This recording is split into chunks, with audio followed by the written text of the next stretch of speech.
see Kevin over there, no knee brace. I mean, obviously you don't have any type of like long-term update, but what was his activity level? He didn't take part in anything with practice. He was with the training staff, and but he's progressing and getting on the bike and that kind of stuff. Any type of like inversion type stuff that you saw? He told me he's feeling really good. So to get this, is there anything different that you do, or? Well, we had a great practice today. I mean, that's the first step, is the guys getting in the right frame of mind and actually getting some work in. I think we've had one practice in the last 2-3 weeks. It was in New York for about 45 minutes, and that was it. We've had a lot of slippage in our game. And anytime you hit adversity, it's a great time to reflect, a great time to reassess what you're doing. We picked apart some things on the film that we can do much better. And no excuses now. Like, we're home all week. The schedule kind of turns our way. Let's get back to being who we are. It's taking such a microscope, and Andre's comment is still, being talked about nationally. And everything. Are you both of you kind of moved on from that? Well, first of all, he wasn't talking about me. For the record, right? He and I have talked, and that'll remain private. I wasn't the slightest bit offended. I think, as I mentioned the other night, he's got a very cryptic sense of humor. The only thing I would say is there's certain humorous things you should say in the sanctity of the locker room, and certain humorous things you might want to keep from the media, and that was one of them, and he knows that. Steve, the 3-game losing streak, first time since I think before you got here. This team hasn't been in this situation for a while. Do you notice any tightening, or how do you think they'll respond to it? Is it make it more exciting than just steamrolling? This is going to sound crazy. I actually kind of like it. I think we need some adversity. We obviously have some, probably for the first time in 2.5 years in terms of the regular season. I think adversity can help. As I said, it forces you to kind of examine what you're doing and clean some things up and get right. And I think this is going to be good for us in the long run, because we're going to tighten up a lot of things. I thought last year we just kept winning through a lot of the slippage late in the season, and it helped us hang that tiny little banner on the wall over there. But we didn't hang the big one over there, and we like the big one better. So I think this could be, in a weird way, it could be helpful down the stretch. You reformed your bench this season kind of to fit the roster around Durant. With Durant out, are you kind of feeling your lack of instinct Barbosa had last year? Sure, it's a different roster, and we had more shooting off the bench last year with Rush and Barbosa and Spates, and that's fine. We're a little more top heavy with our perimeter shooter, but that's fine. I mean, we just have to adapt and adjust, and we can be very good offensively when even without KD. We've proven that. We didn't prove it this past week, but we've proven it in a couple games that he's missed, and we feel pretty good about what we do have, and we may tweak some things in the rotation a little bit. I'm going to explore some different things the next few games, but we'll be fine. Does that maybe include more shooter and has been? Yeah, Ian has earned his minutes for sure. What I love about Ian is that he's in and out of the rotation, sometimes based on matchup, size. He always stays ready. He's an ultimate pro, and he stays ready, stays confident, and he's been great the last 3 or 4 games, and so he's earned more minutes. He'll be out there tomorrow. Steph's had a pretty off the last 2 seasons. Do you have going through a slump right now? Do you have any theories as to why that is, or how we might get out of it? Well, I mean, I've looked at the numbers. To me, his numbers aren't they almost exactly like 2 years ago? 3 maybe. 2 years ago, he was, if I'm correct, he was 24 a game, 46 and 40 shooting wise. Yeah. So This year, 25, 46, 39. I don't know. It sounds pretty similar to the year he won MVP.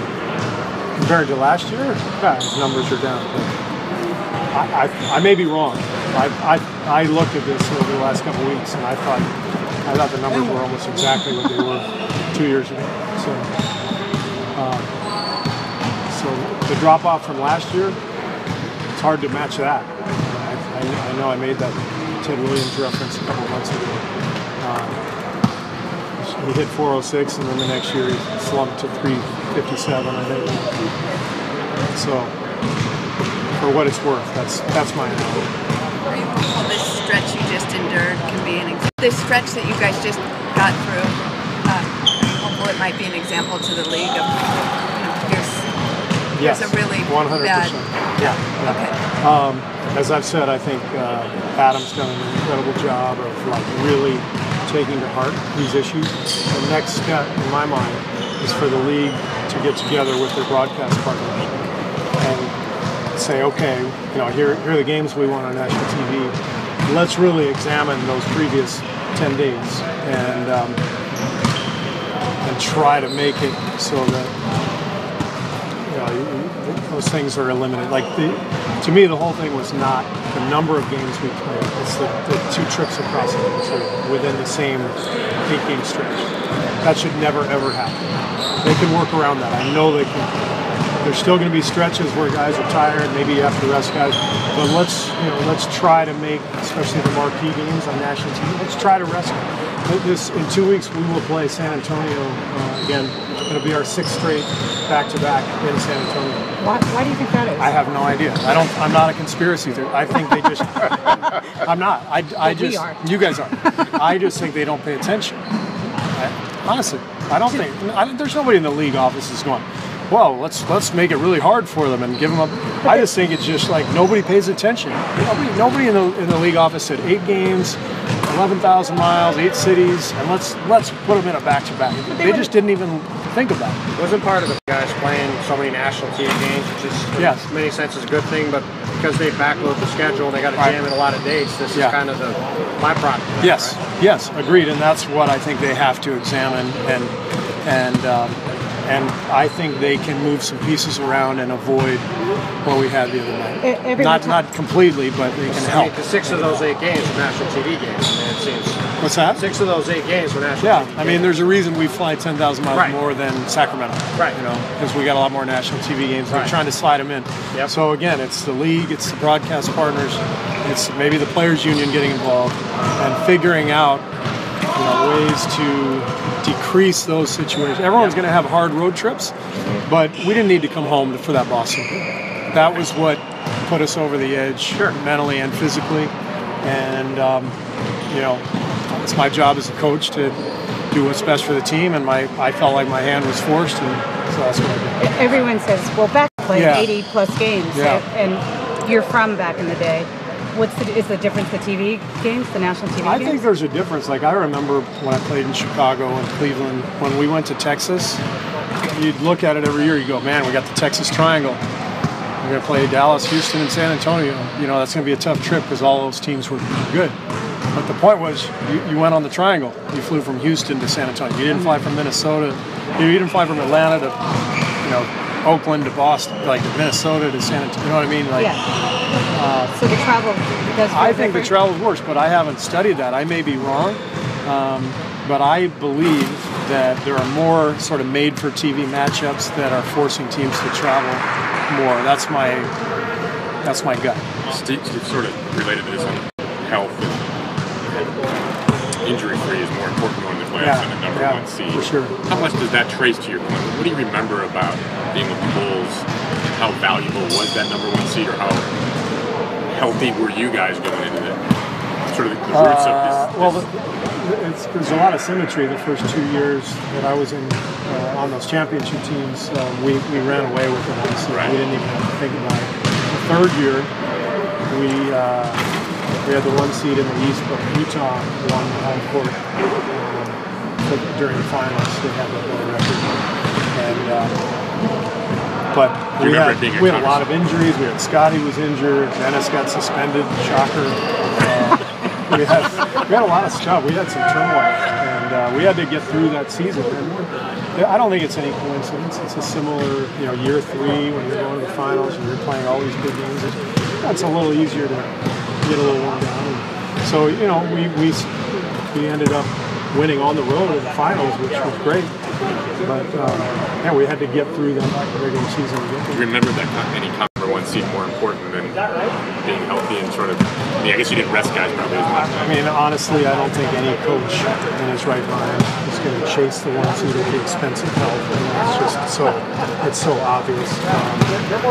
You don't even know who you're going to play. You get the 2 seed, and maybe the 1 seed is not that. I mean, maybe you're not even there. Maybe you get lose in the first round because you're fried and you have injuries. So, to me, it's not even a conversation. You prioritize health and whatever happens there.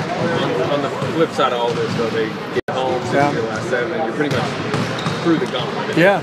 Do you feel fortunate that the league did that for a team that wants to be rested going in the playoffs? Yes, I love the schedule. I love everything about the schedule. And I want to commend the league on doing what they've done, and now we're ready to roll for the rest of the year. All right. Thank you.